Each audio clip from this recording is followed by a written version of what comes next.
I do is in the area of public benefits. Three of us agree that what I would do first is kind of give a background of how we got to where we got, and then Roger and Elizabeth will do more of a critique of what is before the city at this point. So, as I'm sure all of you know, for many, many years there's been tensions, which rear their head more so sometimes than others, about the use of some neighborhoods in our community. There have been tensions for many years about what Over the Rhine in particular should look like, how it should be used, who should live there, whether any changes should be made to it, whether development should be emphasized there. And it's, one might call it a festering issue for many, many years in Cincinnati. Recently, in the last 5 years or so, certain things happened that sort of came to a head with the proposals for text amendments to the zoning code in Cincinnati. I think the biggest catalyst, perhaps, that brought us here was in 2005, a coalition of churches and other service organizations came up with an idea to start sort of a one-stop shop for social services, which would be called CityLink. And they selected a property on Bank Street in the West End to develop these, a location that could provide an array of services. In the process of doing that, they obtained from the city of Cincinnati a zoning certificate which allowed them to go forward in the development of that project.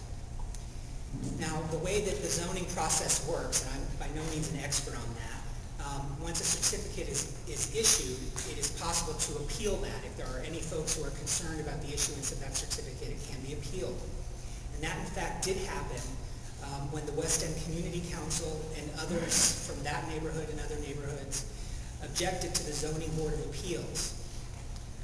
In February 2006, the Zoning Board of Appeals reversed the issuance of the zoning certificate and held that CityLink was a community service facility, which has a very specific meaning under the zoning code, which was not permitted in the manufacturing general zoning district, which is what the address on Bank Street was zoned at the time. So CityLink appealed that and actually went to court. They won in the trial court in November 2007, and then it was appealed to the First Appellate District Court of Ohio, which held that CityLink's proposed uses of the property are permitted in a manufacturing general district. That is, each of the specific uses that the tenants in this one-stop shop will be providing were acceptable uses in a manufacturing general district zone. So that the court further held that the zoning definitions don't distinguish between nonprofit and profit-seeking entities. And in fact, there was some evidence that CityLink could be charging, or some of its tenants would be charging for some of the services provided. And actually, the court specifically said that the fact that CityLink's tenants may provide services at a reduced rate, as opposed to other entities who may charge the market rate for the same services to people with higher income, does not change the way that the land will be used or the impact of such use on the zoning district. The court was holding long-held views that the purpose of zoning is to focus on property uses and not property users.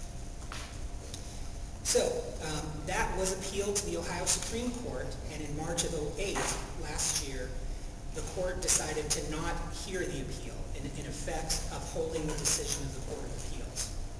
So where the CityLink project stands from a legal perspective is that it has been found to be consistent with the zoning in that particular address and can move forward with developing the project.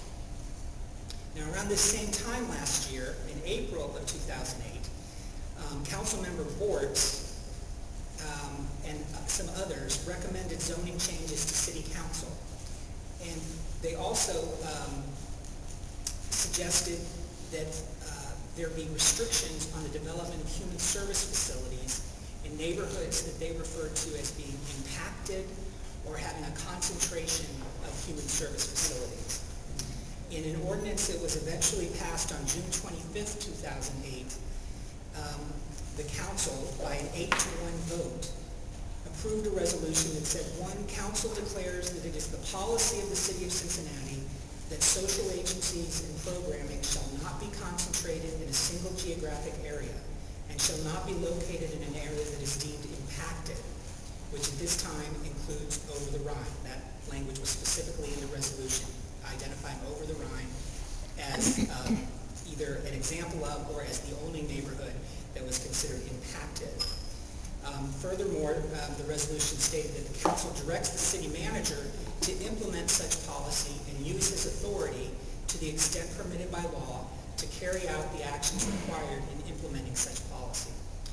Now, the focus of what we're mostly talking about is how the zoning law can be used in relationship to human services. But the city, of course, also plays other significant roles in the delivery of human services. For instance, the city provides a significant amount of funding for human services.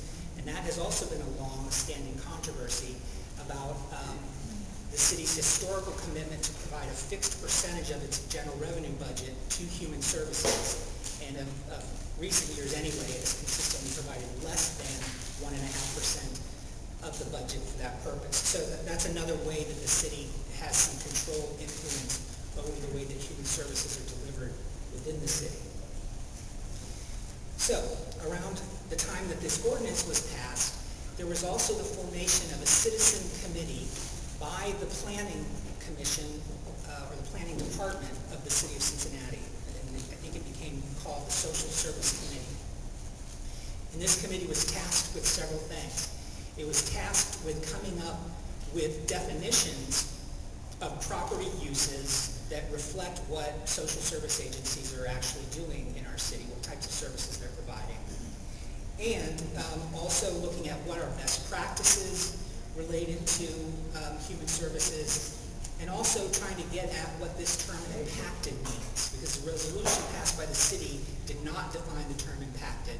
So we don't really know what that term impacted means. You're welcome. Thank you. Let's see, a couple of other, so this committee worked over the summer and the fall. I was a member of that. Roger, I know, was a member of that.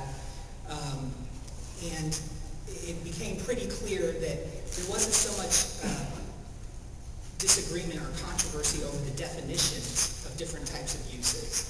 Where the controversy came up was on the additional zoning restrictions that were applied to those different kinds of uses. And those of us who advocate for low-income people generally felt that the new zoning code proposals were very restrictive in terms of where human services could be provided. A couple of other points in terms of background. In September of last year, a lawsuit was filed challenging the resolution that was passed by the city by a coalition of human service providers, including Bethany House, the Homeless Coalition, Justice Watch, Joseph House, Mary Magdalene House, the Drop-In Center, the Cincinnati Interfaith Workers Center. And they were raising concerns about the vagueness and arbitrariness of the resolution, and again, along these lines that the term impacted was not defined. So who would know how to implement that resolution without knowing what its terms meant? Also, there have been some changes made in the way that human services are funded in the city. A new process has, let me put it this way, the old process has been eliminated, and there is a new process emerging, which is not yet completely clear as to how that will